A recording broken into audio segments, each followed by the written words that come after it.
programa a seguir tem classificação indicativa 12 anos.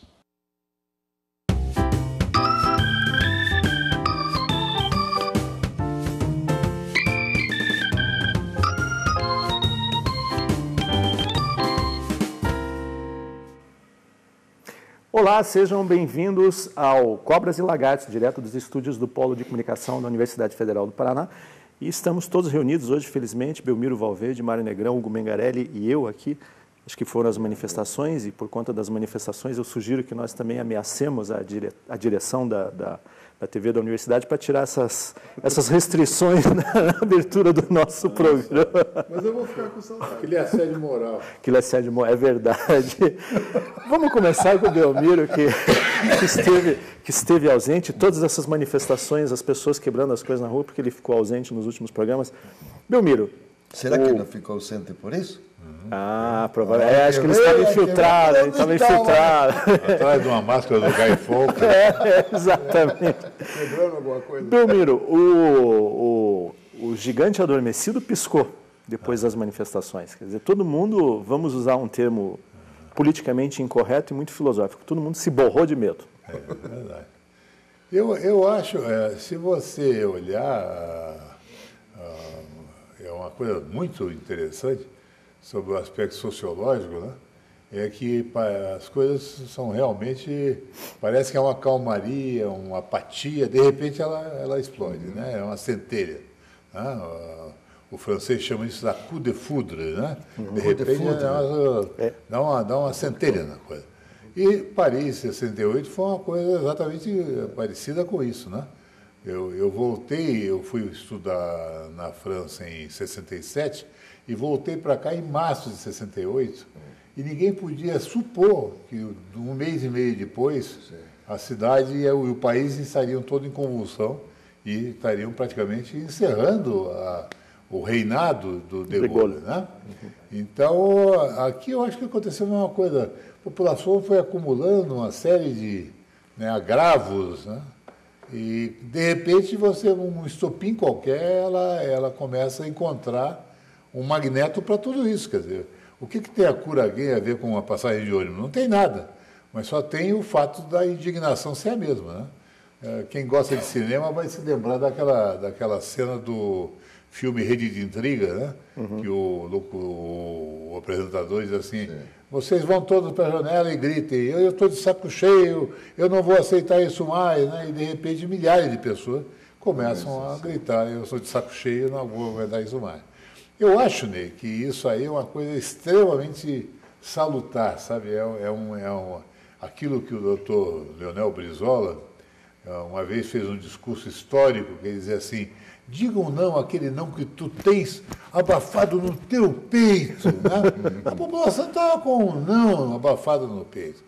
O meu problema agora, sobre aspectos de expectativa, é que eu acho, em primeiro lugar, que o governo que está aí vai tentar manipular agora os sentimentos das ruas, como se ele não fosse a vidraça, como se ele fosse a pedra, para provar que ele é que está certo. Convoca um plebiscito para empurrar a goela abaixo o voto de lista, essas coisas todas, né? Com os mesmos personagens, com Renan Calheiros, com Henrique Eduardo Alves, com José Sarney. Quando essa gente está de um lado, fique do outro, porque é sinal de que se você estiver do lado dele, você deve estar errado. Tá? Então, o meu medo primeiro é isso. O segundo medo que eu tenho, mais remoto, é que quando essas coisas começam a dar muito certo, você vai para a rua, faz alguma coisa e o corpo político se intimida, isso pode virar efetivamente um regime plebiscitarista horroroso. De repente começa você a fazer a tal da democracia direta, que não tem nada de democracia direta. Tem a ver com a população intimidando as forças institucionais. E isso é muito ruim também, né? Porque daí a classe política, os governantes acabam perdendo o juízo, né? Exatamente. Você vê quando é ridícula essa, passaram um ano e pouco discutindo a PEC 137, e daí em 3 horas liquidaram o assunto com 400 e tantos votos contra 9. Tá? E daí pegaram lá o tal deputado que estava há 4 anos desfilando, todo feliz da vida, todo pimpão, tacaram o cara na cadeia, e daí o Supremo já não sei o que lá, e daí já votaram lá o FPE em 3 horas, no último dia, no último prazo para votar. Quer dizer, isso é ridículo. É um país, é um poder intimidado. Quer dizer, as ruas são para sinalizar para a pessoa através do processo institucional. Mas fica o recado. Se vocês não ouvirem o processo institucional, se preparem para ouvir o rugido. Como disse o colunista José Simão, o Congresso parecia uma igreja barroca mineira, né? A Pinhada de Santos. A Pinhada de Santos. A Barroca de Santos. Mário Negrão, você acredita que isso realmente tenha iniciado um processo irreversível? Ou nós vamos deitar em berço? Irreversível, né? Irreversível é tão difícil. Não, claro que só a morte, né? Amanhã será diferente de hoje. Mas eu acho assim, e vice-versa. Eu vou até usar uma expressão em inglês, unstoppable, né? Quer dizer, imparável. Unstoppable, é imparável. Isso vai parar não sei aonde, entende? Eu não tenho a menor ideia de isso vai parar. E isso aqui é o Belmiro estava elencando os meus temores, né? Quer dizer, quais são os aventureiros que estão aí para lançar a mão agora, né? Eu vejo assim, né? Já estão se apropriando, né? Quer dizer, já estão querendo fazer um plebiscito e já estão dizendo para a gente a múltipla escolha, né? Do que a gente quer, que, pelo visto, vai ser uma dose de mesmismo sem tamanho, né?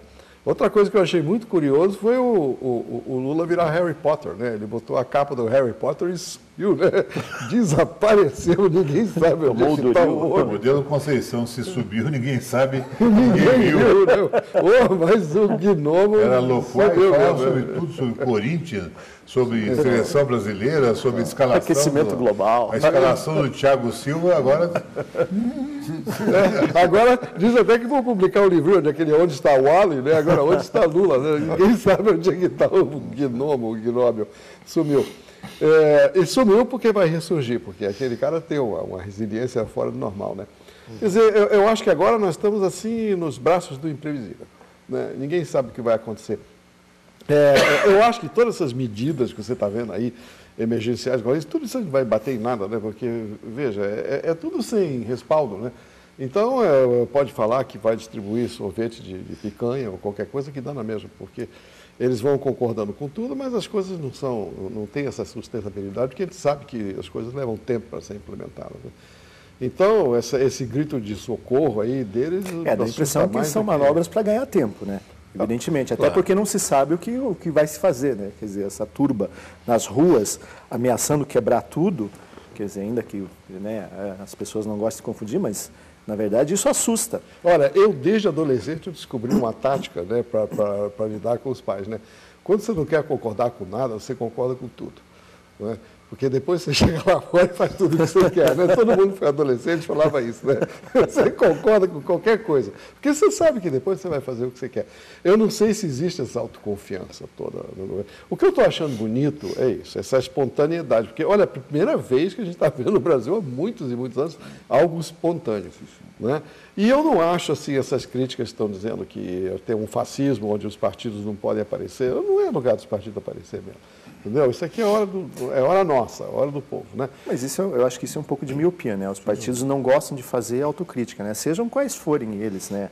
De direita, de esquerda, de centro, de extrema esquerda, quer dizer, eles não gostam de fazer. Então, quando eles se sentem ameaçados, isso é fascismo, isso é extremismo, mas falta humildade, falta autocrítica para os partidos. Agora, tem uma coisa que eu sei da natureza humana, né? De estar viva esses anos todos, né? De que uma pessoa em fúria é imprevisível mesmo, né? E la foule em fúria é pior ainda, quer dizer, o medo é que isso saia do controle mesmo, né?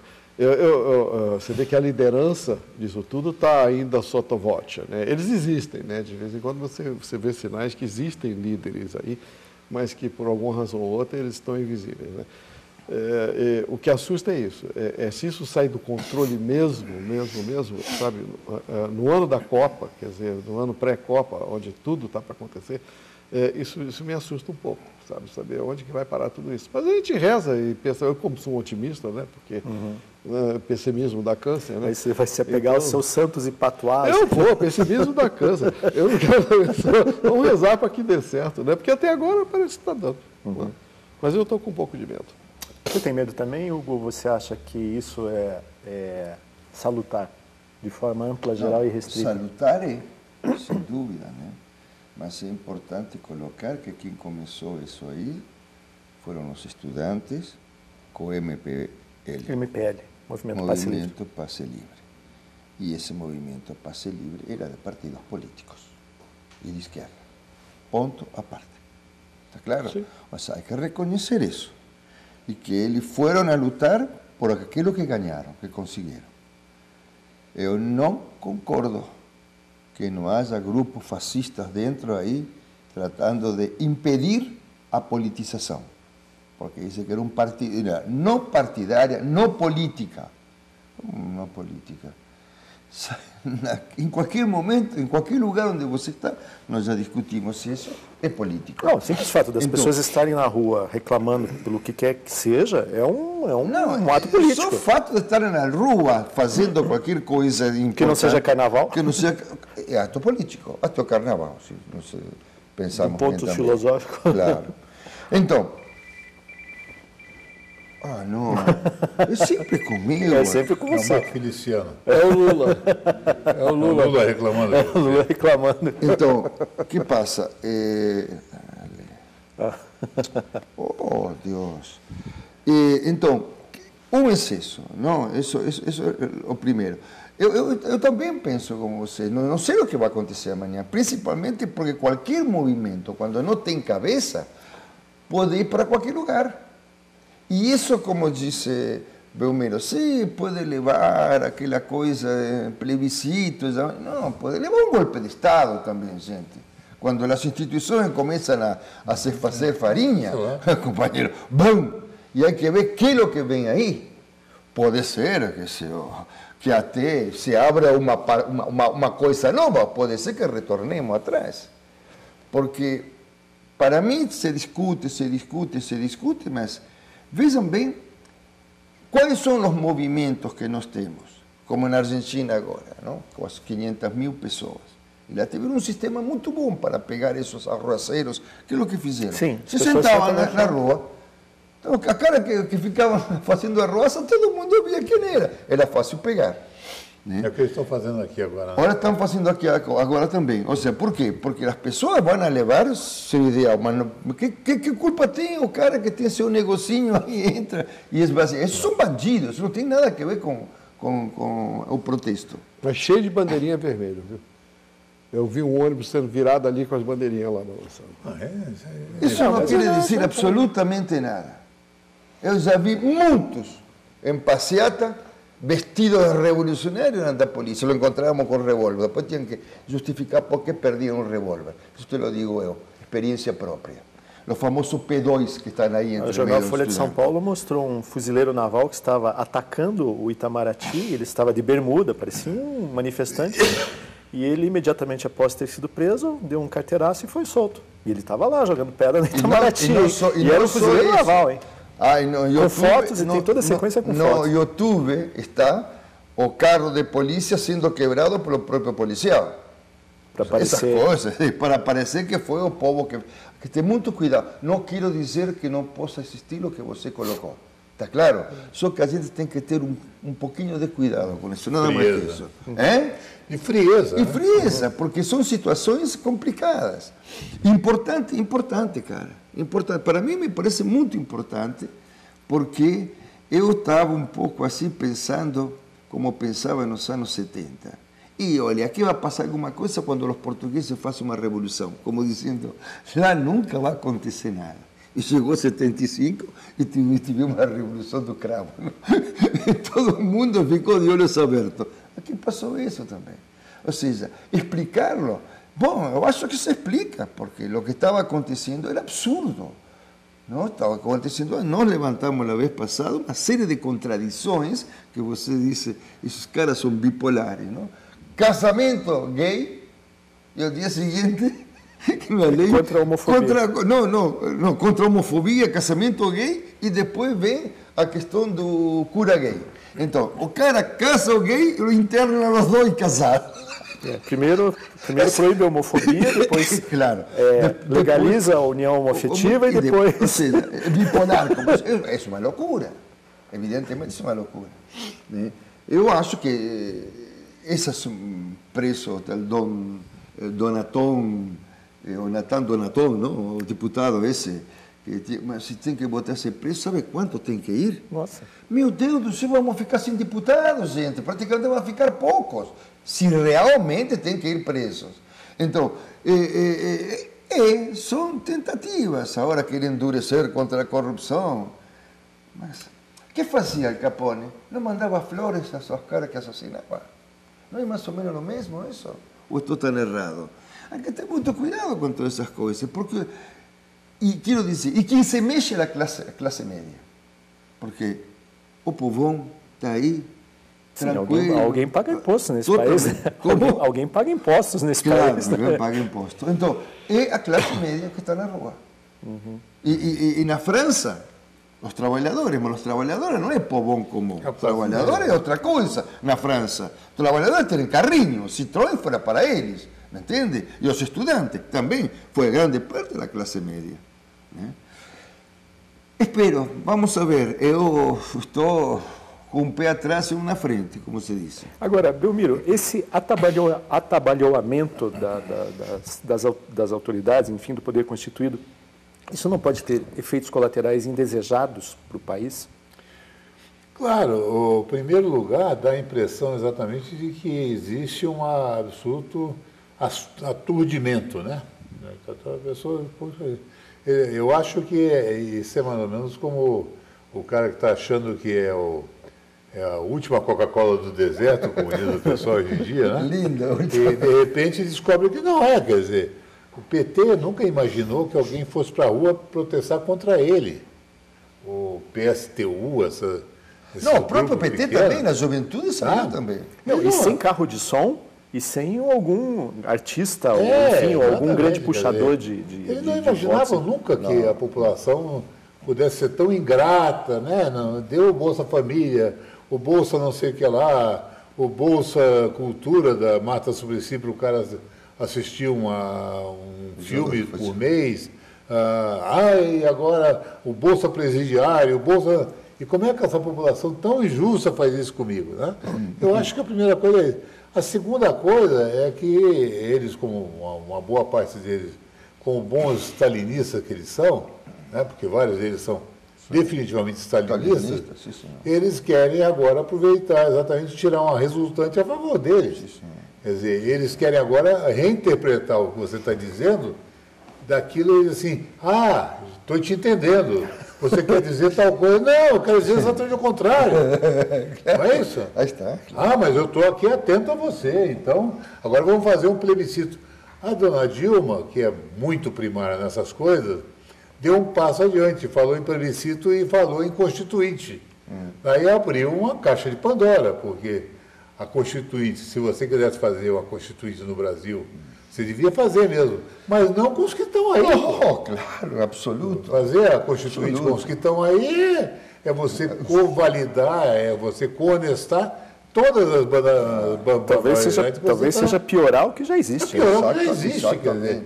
Então, ela viu a burrada que tinha feito, no dia seguinte já vai o seu novo interlocutor político, o Mercadante, dizer, não foi isso que ela quis dizer. De novo, vamos reinterpretar a voz das pessoas, porque estava dizendo, que bom uma constituinte com candidatos avulsos, né, com distritão, com isso, com aquilo. Então, eu acho que, efetivamente, como vocês estão dizendo, e eu também tenho esse sentimento, daqui para frente tudo vai ser diferente. Como é que vai ser? Tem a menor ideia.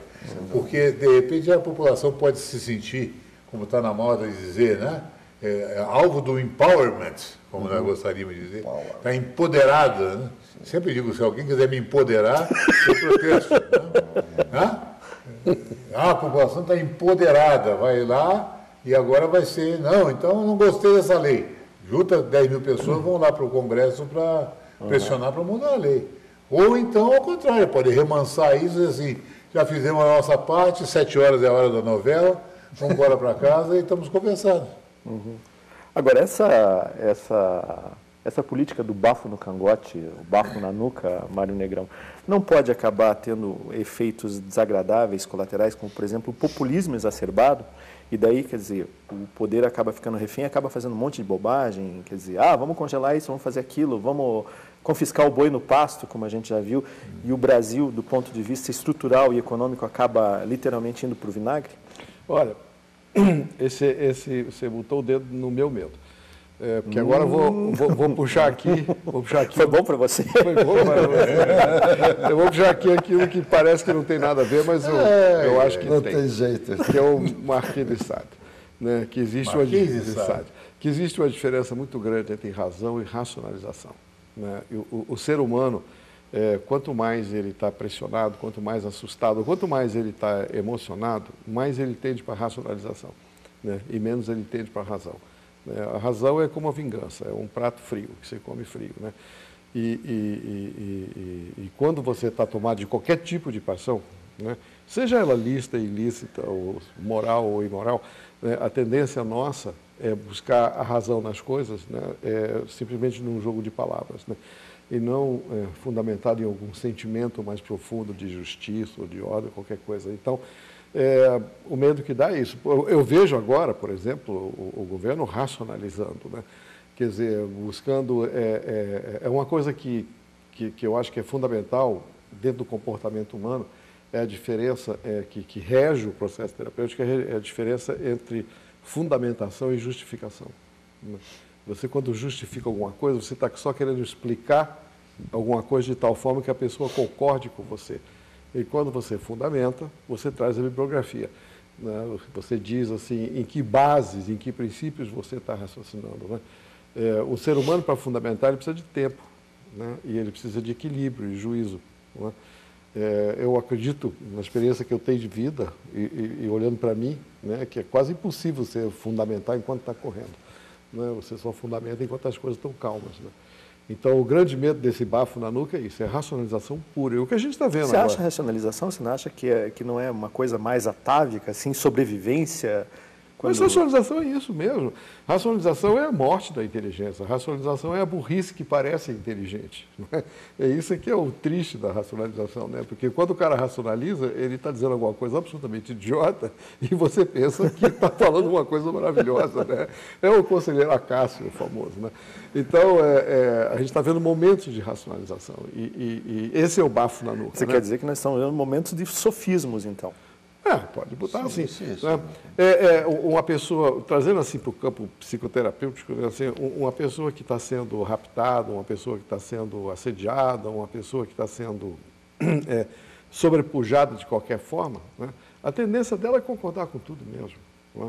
Se você for assaltado, se alguém botar um revólver na tua cara, você vai concordar com tudo. Né? Você vai confessar tudo, concordar com tudo, vai entrar de acordo com tudo, que você quer que aquilo pare. Né? E para aquilo parar, você concorda. Né? Então, é isso que a gente pode dizer que seria essa versão da racionalização. Né? Que é por isso que eu trouxe o Marquês de Sade, né? Porque ele foi perito nisso, né?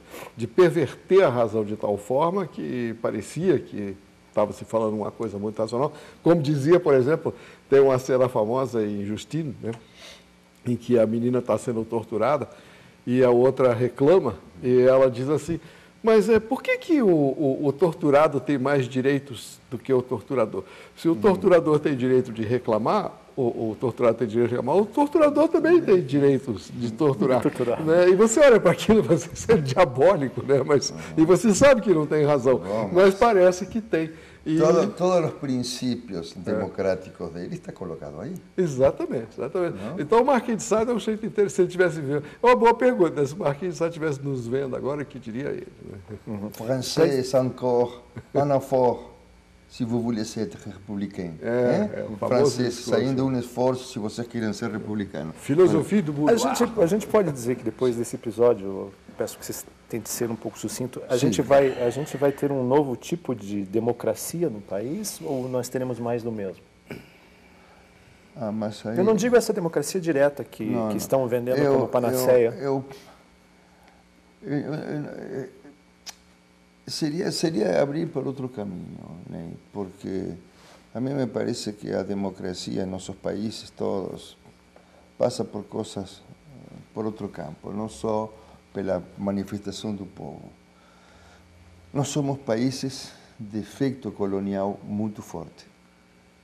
Enquanto a gente não se defronte com isso, não acredito que nós tenhamos nem condições mínimas de democracia, porque não temos condições de reconhecimento do outro. As elites em nossos países nunca tiveram reconhecimento do outro, ou seja, do povo, do povão, tudo isso. Na Europa, sim. Tal é assim que a preocupação deles é como tirar esses países da Europa em crise e que o povo não passe mal. Aqui não, porque eles já têm 2 guerras mundiais.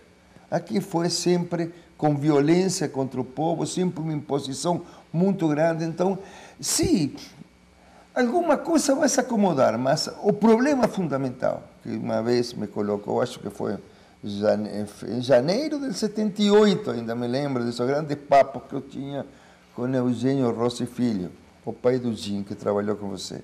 Figura extraordinária, uma cabeça maravilhosa. Me falava ele, Hugo, o grande problema aqui é que a elite não reconhece a miséria, não reconhece o que sofrem os outros. Nosso problema é um só, distribuição de rentas. E nem com o PT conseguiu parar a concentração de rentas. Então a gente teria que rever muitas coisas. Eu acho que pode haver assim um pouquinho de vento, mas um ventinho que vai refrescar e vamos voltar com calor maravilhoso de novo. Desculpa, se aqui a coisa não vai um pouco mais profundo, digo aqui, como poderia dizer nos demais países latino-americanos, eu me horrorizo com as barbaridades que se fala de Venezuela. Quando os maiores intelectuais do mundo consideram Hugo Chávez como um dos maiores líderes, e aqui nós só cuspimos em cima dele. Um cara que em 12 anos fez 22 universidades públicas. É o 5º país do mundo que tem professores por habitantes. É o 5º país do mundo. Levou médicos não venezuelanos, porque, claro, o povo, eu tive que trazer de Cuba. Para quê? Para que o povo tenha médico. Muita gente corria para ver os médicos porque nunca tinham visto um médico na vida. Então, ele conseguiu uma série de coisas, preparando para uma outra coisa futura. E, pô, olha, outro dia, não sei se viram no YouTube essa reportagem, está o George Callaway, o deputado, esse ex-deputado do Partido Trabalhista inglês, e um menininho todo assim, fez uma série de colocações, mas sem respeito ao cara. E eu nunca vi um cara reagir como ele. Não? E dizer, por exemplo, que me está dizendo que não é democracia, como se chama? Venezuela. Venezuela é o país mais democrático do mundo. Assim diz. Escuta. Diz, nunca se teve uma eleição tão transparente como essa. Como gostaria que existisse uma mesma eleição no meu país? Jimmy Carter. E nós que falamos aqui? Quando morreu Hugo Chávez, tinha os grandes intelectuais do mundo lá. Até o Jean Penn estava lá no velório. E nós aqui cansamos de populista daqui, populista. Ou seja, qualquer coisa que faça alguém para essa massa de desesperados, que são a maioria da América Latina, são populistas, se não serve para isto, é ditador. Que ditador? Ditadura é o que nós vivemos. Que a concentração de rentas não para enquanto a grande maioria está na miséria. Isso é realmente ditadura. E isso é um outro programa. Nós vamos fazer um rápido intervalo, já voltamos com um novo tema no Cobras e Lagartos.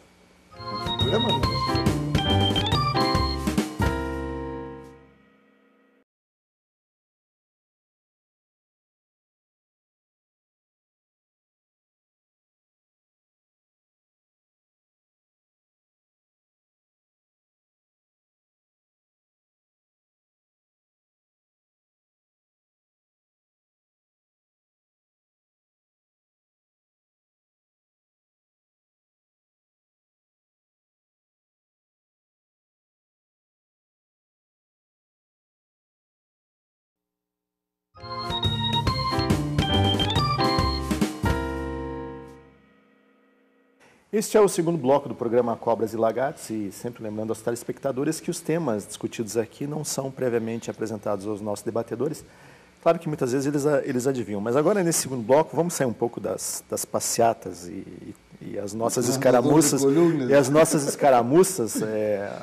locais, Hugo Mengarelli, para falar de um assunto que também se tornou agora evidente global, com a delação feita por um ex-agente da CIA, um analista de sistemas da Central de Inteligência norte-americana, de que os cidadãos americanos estavam sendo espionados pelo Estado. Então, quer dizer, é realmente a confirmação, quer dizer, a materialização do Big Brother na vida das pessoas. Então, quer dizer, a gente pode falar em privacidade nos nossos dias hoje, Hugo Mengarelli? Ou isso já faz parte de um... Mas é interessante, porque quando George Orwell escreveu 1984, não? É terrível, o romance é terrível porque, não sei as traduções, mas... Agora, o que ele coloca é fantástico, isso não tem dúvida. Ele fazia referência, Orwell vem do socialismo, e fazia referência à União Soviética, isso está claro. Sim. Não? Ao totalitarismo. Totalitarismo, sim, mas em 34 tinha a União Soviética, 34, 35 romance mais ou menos, a União Soviética, ainda o nazismo não se conhecia, mas estava apontando para a União Soviética. E surpreende porque, bom, eu estou falando de totalitarismo do mercado há muito tempo, e vejo que estão estabelecendo o Big Brother, o grande irmão, aonde? No país da democracia. Isso é uma coisa assim, bastante significativa. Para mim, nunca Estados Unidos foi o país da democracia, né? Assim, porque essa democracia norte-americana é bastante discutível. Se não perguntemos aos negros se a coisa era tão democrática. Até os anos 70, praticamente, no sul, os negros não votavam. Então, vamos a tomar as coisas por parte, como falava nosso amigo Jack. É surpreendente? Sim. Mas também, agora vem o outro lado. Vocês conhecem esse, por exemplo, se criou um tipo de como se chama, paralelo, web, paralelo, se chama Deep Web. Uma rede. Sim, uma rede Deep Web se chama, não? Deep Web. Sim, uma rede paralela, onde os alunos me trouxeram a mim, me contavam que se está vendendo, por exemplo, hoje, bonecas vivas, ou seja, crianças que le cortam os braços, as pernas, le cortam a laringe para que não fale nem nada, le colocam tudo em silicone e servem como objeto sexual. Se está vendendo, isso se está publicitando. Isso não é ficção científica. Não, inclusive é uma coisa que está correndo por aí, que está causando horror, mas não é a única coisa. Se vende armas, se vende drogas, se vende órgãos, se vende mulheres, se vende crianças, se vende tudo. Ou seja, essa diríamos, desregulamentação econômica que caiu nas artes, que caiu na literatura, que caiu em todos os campos. Parece que nós estamos hoje sem regras, sem necessidade de regras. E gostem ou não gostem, voltando às passeatas, parece que o povo está pedindo algumas regras que se cumpram, ou não? Ou seja, nós estamos nisso. Então, me parece que essa questão que vem, e que Obama está aí participando em tudo isso, é realmente isso que eu venho dizendo. Ou seja, tanta liberdade, companheiro, me desculpa, liberdade, se não tem coisas, se não tem suas grades, como disse nosso querido Guimarães Rosa, não é liberdade. Ou como disse a Gide, minha peça que vou remontar agora, Antígona brasileira, liberdade que nem a música, que presa as notas, pode sobrevoar o universo. É como um senhor outro dia estava comentando que um poeta alemão falava que um pai devia deixar ao filho duas coisas, raízes e asas. São duas coisas que supostamente são contrárias, mas não, que se complementam. Me entende? Então, em um lugar onde só tem asas e não tem raiz nenhuma, cuidado, o passarinho vai para qualquer lugar. Então, penso que aí há uma reação, me parece, a mim, posso estar equivocado, gente, tá? Mas me parece que é uma reação que está existindo diante das barbaridades que estão acontecendo, diante de um sem limite, diante de algo que, bom, não sei, de querer chegar ao fundo do poço. Mário Negrão, você se sente vigiado? Olha, tá aí o negócio. Eu me sinto sim, e uma parte minha dá até graças a Deus. Porque, veja bem, eu vejo um pouquinho diferente. Eu vejo que nós estamos numa era em que nós somos obrigados a engolir um binômio aqui, né?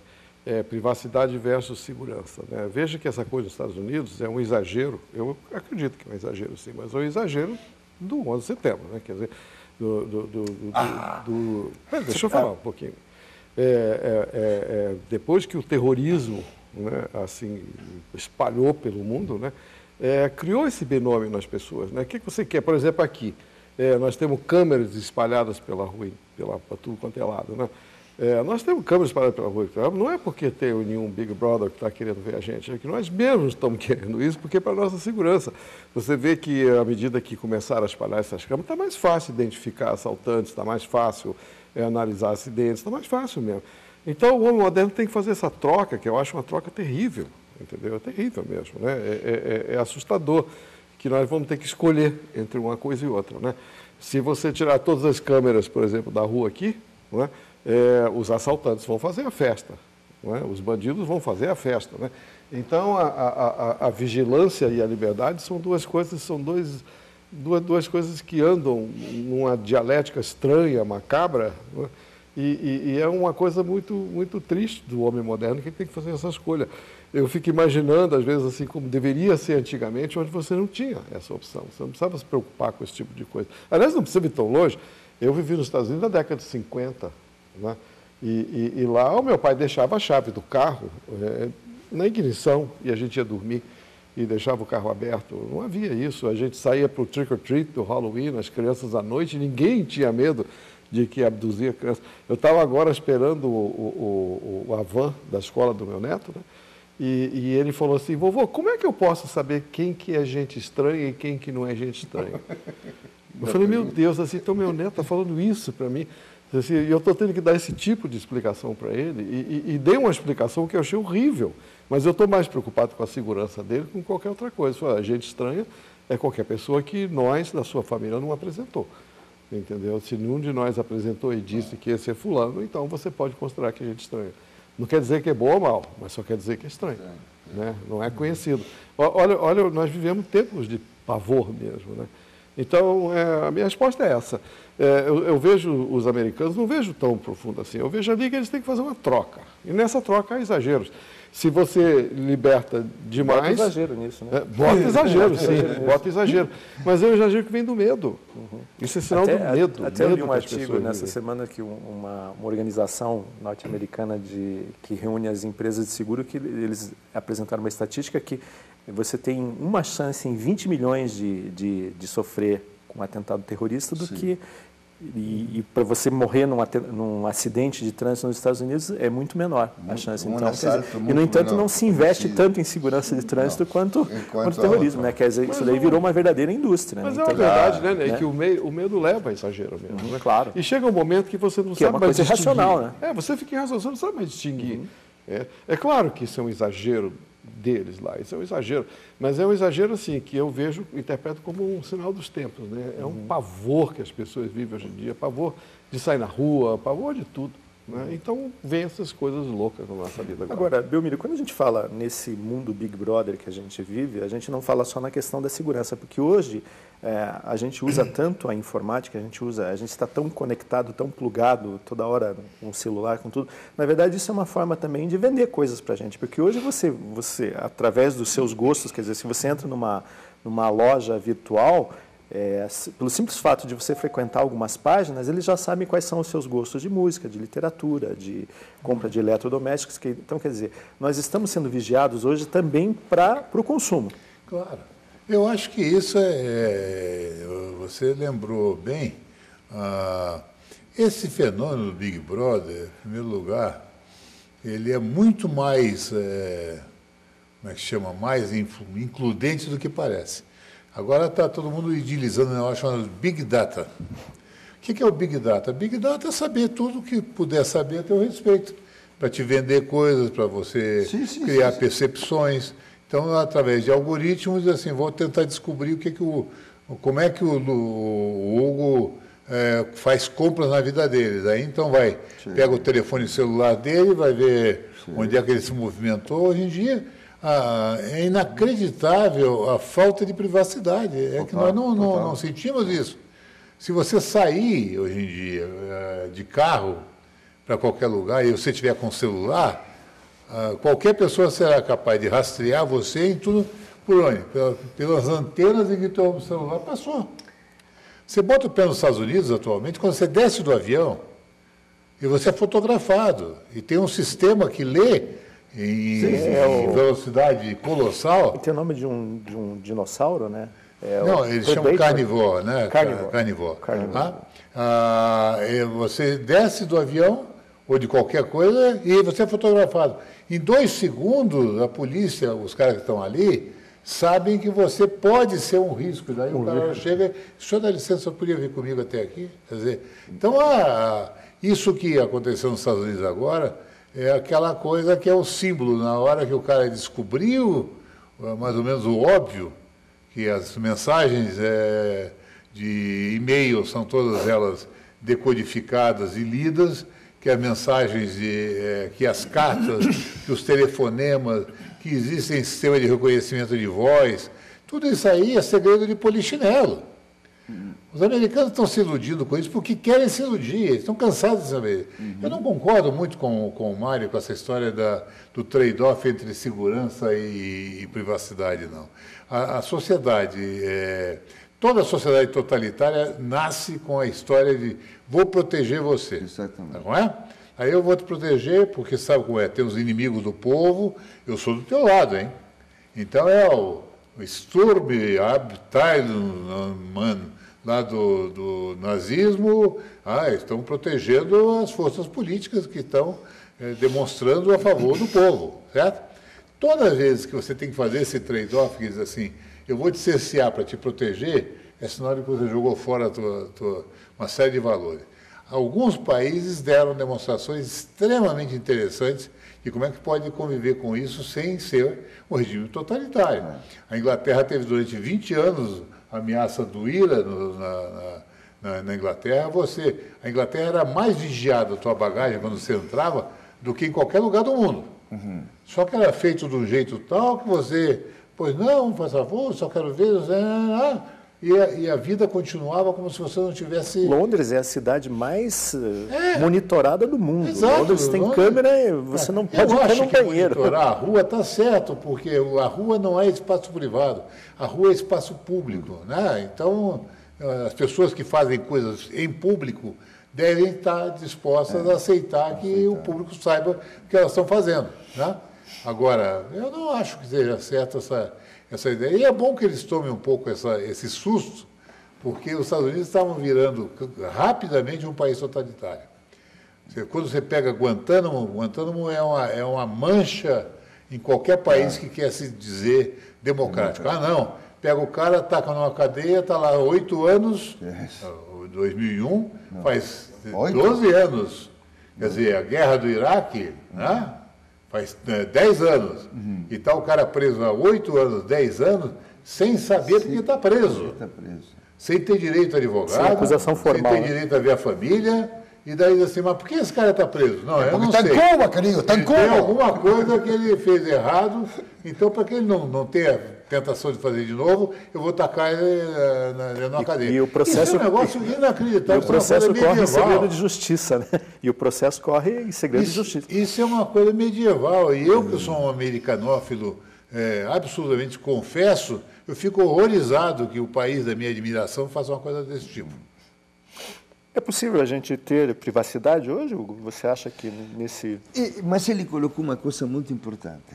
Não? Eu estava lendo Zizek recentemente e ele fala de que a luta hoje não é mais a luta de classes no sentido tradicional e nem sequer hoje o que importa é a propriedade privada. Não é a propriedade privada que determina as coisas, sino a propriedade de informação. Eu acho que ele retratou perfeitamente como há uma guerra com a informação tremenda. Então, há que ter um controle de informação. E evidentemente, sim, são 3, evidentemente que isso vai trazer necessariamente um totalitarismo. Desculpa, esse controle aponta para esse lado. Eu não vejo para outro lado. Por quê? Porque hoje, veja o que aconteceu em 2008. Não, supostamente informações, porque todas informações vazias. Quando explodiu a bolha, não havia um tostão dentro. E levou uma crise violenta. Mas por toda troca de informações. Aqui, ele coloca algo interessante. Por exemplo, a expectativa não é você ter uma expectativa sobre tal coisa. Ele coloca que você tem uma expectativa que modifica a expectativa. Ou seja, estamos vivendo uma ficção extraordinária com esse mundo das informações e desse mundo da perseguição de querer chegar a ter o maior cúmulo de informações, porque isso te vai determinar, por exemplo, a segurança de teu desenvolvimento econômico, social, político, o que seja. Isso realmente é uma coisa que a mim assusta. Ou seja, o louco de Orwell não estava tão louco. Nós estamos vivendo isso em vários níveis, porque lo vemos nível supostamente da arte. Porque aquilo que é o Big Brother, gente. Gente, quem não quis isso, gente? O programa. Quem não quis isso? E isso não inventou nosso, isso lo inventaram os holandeses. E está em todas partes do mundo hoje. ¿Me entiende? Como se realmente estivéssemos vendo gente, quando na realidade são todos mau atores. Porque se isso é a realidade, são mau atores. Né? Então, não sei, eu acho realmente que nós estamos avançando para todo. Lo venho falando há muito tempo isso, não? Rapidamente, o tempo está terminando, então a mesma pergunta para os dois. Afinal de contas, quem controla o controle? Deus. Mas lo mataram já, lo mataram a Deus. Quem controla o controle? O acaso, né? Que é a única coisa que sobrou. Eu não sei, eu não vejo as coisas assim como vocês estão vendo. Eu tento entender o mundo, porque eu lembro assim, quando eu era jovem, né? Quando eu era jovem, eu achava estranho meu pai, que achava que tinha uma visão tão pessimista do mundo e achava que tudo ia ficar horrível. Né? E eu via que assim, que é muito difícil quando você vive num tempo, você fazer um consenso sobre aquilo. Né? Eu teria curiosidade de saber, se eu tivesse uma máquina do tempo, daqui a 100 anos, o que as pessoas diriam sobre os dias de hoje. Né? Eu sei que o mundo está mudando muito mesmo, né? E são mudanças que nós temos que nos adaptar, porque isso é inevitável, isso é o mundo. Isso pode se adaptar, mas você pode não gostar também. Claro, mas a gente, né, eu também não gosto, mas estou dizendo, eu queria entender melhor, para eu poder me adaptar, porque eu não tenho outra opção. Esse é o mundo, por exemplo, eu quero mesmo câmeras na rua, sim, porque eu me sinto mais seguro. Né? Eu me sinto inseguro. Quando eu era garoto, eu lembro, no dia que saiu a Revolução, eu estava na Candelária, né, no meio da rua, e eu era um garoto, e meus pais não estavam preocupados comigo. Não é? Ninguém se preocupava. Eu tinha uma liberdade de ir e vir enorme. Assim. Eu não imagino que hoje quem tem um filho vai deixar um filho sair no meio de uma revolução andando por aí. Entendeu? O mundo está inseguro, é um mundo triste mesmo, inseguro, eu lamento isso. Né? Mas eu não consigo entender. Né? Você diz assim, quem controla o controle? Né? Só pode ser o acaso. Né? É aquele livro do Jacques Monod, Lazare na Nécessité, que para mim foi uma das coisas mais interessantes que eu vi na minha vida. Né? Quer dizer, esse equilíbrio entre o que é a necessidade e o que é o acaso. Né? E como é que a gente se posiciona no meio disso. A única coisa que eu posso dizer é o seguinte, eu vivo com medo. E eu conheço todo mundo que eu conheço vive com medo. E o pior é que para isso eu acho que não há solução. A única solução que a gente tem é tentar se microadaptar. Né? Belmiro, quem controla o controle? Seríamos nós resistentes individuais? Seria a nossa resistência individual que ela pode até ser fútil, mas eu acho que é só isso, né? Essa coisa o que eu acho é que as coisas que eu tenho medo não são resolúveis, não são resolvíveis pela informação a meu respeito. Não é? O cara ficar monitorando minha mensagem de e-mail não melhora nada a minha qualidade de vida, não, tá? Eu acho que eu gostaria de ter uma polícia mais idônea, gostaria de ter um judiciário mais mais rápido e mais eficaz. Aí eu me sentiria mais protegido. Claro. Esse troço do cara chegar e dizer, não, agora eu vou ler todas as suas mensagens, vou pegar, saber quando em que lugares você passou com o teu carro, através das antenas de televisão, que pegaram o sinal do teu celular. Eu não vejo que isso está vendo melhora. o que a gente faz quando a moral morre, né? Quando a moral morre, né, vigilância ajuda, o que ajuda? Nada ajuda. A moralidade, Sim, o que moralidade. passa é que a O ser humano vigilância- precisa da A metanarrativa. vigilância e tudo isso também está dentro da moral. Quem são? São os que estão fora da falta de moral que te vigiam? Essa era a questão que estava colocando antes. Vamos fazer uma constituinte com quem? Com aqueles que queremos tirar de lá? Essa é a grande pergunta. A pergunta dele é muito dura. Quem controla o controle? Principalmente Aliás, quando Deus está morto, como Aliás, diz a a ciência. pergunta do satírico Juvenal, né? Quer Sim. dizer, né? Quem são aqueles que controlam os próprios... Quem fiscaliza os próprios fiscais, né? Claro, é isso. Então, terminamos o programa com essa pergunta para o telespectador. Quem controla o controle? Cobras e Lagartos de hoje fica por aqui. Muito obrigado pela sua audiência, pela sua atenção, pela sua companhia. Se você quer escrever, falar com a gente ou mesmo rever Cobras e Lagartos antigos, é só entrar no site da Universidade Federal do Paraná, www.fpr.br. Obrigado pela companhia e até a próxima semana. Hoje em dia as coisas mais